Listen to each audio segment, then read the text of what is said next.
عليكم ورحمة الله والصلاة والسلام على أشرف الخلق والسيد المرسلين.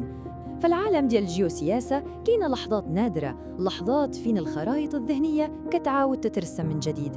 اليوم غادي ندخلوا لقلب واحد من هالتحولات اللي غيرت التوازنات في شمال أفريقيا بشكل نهائي. المدة طويلة بزاف، ملف الصحراء كان كيبان بحال شي قصة قديمة، نزاع جامد موروث من واحد الزمن آخر، والتوازنات ديالو كانت كتبان بحال شي حاجة محفورة في الحجر وما غاديش تبدل. ولكن كيف ما غادي نشوفوا هاد الأسس كلها تبدلات من الجذور. وهنا السؤال اللي كيقلب كل شي رأساً على عقب. ل50 عام وحنا كنشوفوا نفس الخطوط على الخريطة كتبان ثابتة، ولكن شنو رأيكم إلا قلت لكم أن أهم حركة في هاد اللعبة كلها، الخطوة الحاسمة، راها ديجا تدارت؟ هاد الشيء اللي غادي نكتشفوه جميع. يعني باش نفهموا مزيان، قضية الصحراء المغربية ما كانتش مجرد نزاع على الحدود، لا، كانت هي اللي كترسم الملامح ديال الجيوسياسة في شمال أفريقيا كاملة. كانت هي البوصلة اللي كتحدد طبيعة العلاقات والتحالفات في المنطقة كلها. ولكن في واحد اللحظة كل شيء بدا كيتبدل. الأحداث بدات كتسارع، ماشي بشكل عشوائي، لا، بحال شي واحد دفع أول حجرة ديال الدومينو، ومن تما كل حجرة بدات كتطيح اللي موراها وخلقت واحد الزخم قوي اللي حتى واحد ما قدر يوقفه. يلا تبعوا معايا هالتسلسل الزمني، راه مهم بزاف. في 2020 جات الولايات المتحدة ودارت خطوة تاريخية هزت العالم. عامين من بعد شوفوا إسبانيا، القوة الاستعمارية السابقة، كيفاش وصفت المخطط المغربي الأكثر جدية، واقعية ومصداقية. ألمانيا تبعت ووصفته بأساس جيد، ولكن الضربة اللي سدت الملف جات في 2024 من عند فرنسا. استعملوا كلمة واحدة بدلت كل شيء: الوحيد. وهذا الشيء كيف ما هو واضح ماشي مجرد صدفة أو ضربة حظ، هذه هي النتيجة المباشرة لواحد استراتيجية دبلوماسية هادئة رزينة وبعيدة المدى.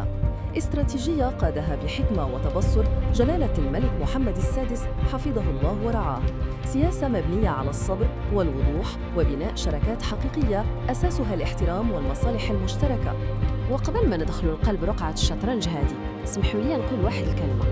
أخي المشاهد، الرقي ديالك يبان في الدعم ديالك، لمسة بسيطة على زر الإعجاب والاشتراك راها مساهمة منك باش هاد الحقيقة توصل للجميع. يلا نكملوا. القوة الكبرى وعلى رأسها فرنسا بقات راسها محطوطة قدام واحد الاختيار اللي ما فيش جوج طرق، ما بقاش عندها فين تهرب أو تبقى مخبية في ديك المنطقة الرمادية ديال الحياد. وهنا فين كيتفضح كل شيء وكيبان الفرق بوضوح. في جهة عندنا النهج المغربي الواضح، شراكات، استقرار، تنمية ومبادرات خلاقة بحال المبادرة الأطلسية. وفي الجهة المقابلة شنو كنلقاو؟ استراتيجية مبنية على دعم الوهم، والنتيجة ديالها كانت هي عدم الاستقرار، الركود والعزلة التامة. الواقع هو أن العالم اليوم ما بقاش فيه بلاصة للمشاعر، فيه غير المصالح، والدول كتقلب على شركاء اللي يقدروا يثيقوا فيهم. المغرب بفضل الاستقرار ديالو والمصداقية ديالو قدر يفرض راسه كشريك لا يمكن الاستغناء عليه، ركيزة ديال الأمان وبوابة حقيقية وآمنة على قارة إفريقيا الواعدة. وفي نفس الوقت الجهة الأخرى اللي رهنت مستقبلها كامل على دعم كيانات وهمية، شنو كانت النتيجة؟ حسب جميع المصادر كانت عزلة دولية خانقة وفشل دبلوماسي ما بعده فشل. موارد ضخمة عوض ما تمشي للتنمية تحرقت في واحد القضية اللي تولدت ميتة. وهذا الشيء كامل كيوصلنا لواحد النقطة محورية، اللحظة اللي غتبقى محفورة في التاريخ، التحول الجذري والنهائي في موقف فرنسا. باش نفهموا علاش هذه الخطوة مهمة لهالدرجة خاصنا نرجعوا شوية للوراء. فرنسا مش أي دولة، هي عضو دائم في مجلس الأمن وقوة عندها وزنها وتاريخها في المنطقة، ولعقود طويلة كانت تلعب على الحبلين، موقف غامض وحذر باش تحافظ على علاقاتها مع كل الأطراف. حتى جت اللحظة الحاسمة، رسالة ديال الرئيس ماكرون لجلالة الملك حفظه الله ما خلات حتى شي مجال للشك، قالها بوضوح: مخطط الحكم الذاتي المغربي هو الأساس الوحيد. سمعتوا مزيان؟ الوحيد. هذه الكلمة هي المسمار الأخير في نعش أي أطروحة أخرى. يعني خصنا نفهمه، هذا ماشي مجرد تصريح ديال الدعم، لا، هذا تغيير كامل في السياسة الخارجية الفرنسية، بحال إلا سدوا واحد الباب بالحديد وما خلاو حتى شي شق صغير ممكن يدخل منه أي حل آخر. هذا تتويج لسنوات وسنوات من الدبلوماسية المغربية الحكيمة والفعالة. والمصادر كلها كتجمع على أن هذا القرار الفرنسي ماشي مجرد موقف تكتيكي ديال اليوم، بالعكس هو استثمار استراتيجي للمستقبل البعيد.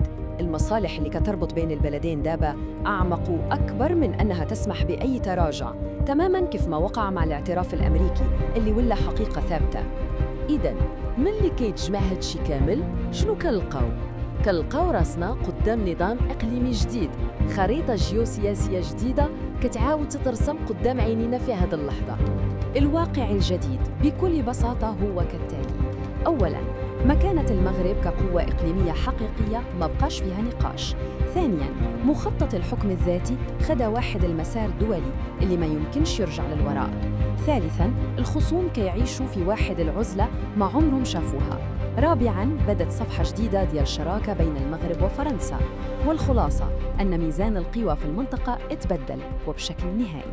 إذن السؤال اللي كيطرح راسو اليوم ما بقاش هو واش هذا النزاع غادي يتسالى بالشروط المغربية، لا، السؤال دابا هو كيفاش وفوقاش العالم كامل غادي يتأقلم مع هذا الواقع الجديد، الواقع اللي ممكن حتى واحد ينكره. برأيكم هل نحن أمام نهاية نزاع قديم أم أنها مجرد بداية لشيء لا يمكننا حتى تخيله؟ شاركوني رأيكم في التعليقات. تذكروا دائما الإعجاب والاشتراك ومشاركة الفيديو هي رسالتكم لنا باش نكملوا. من قناة عين الواقع، السلام عليكم وإلى لقاء آخر إن شاء الله.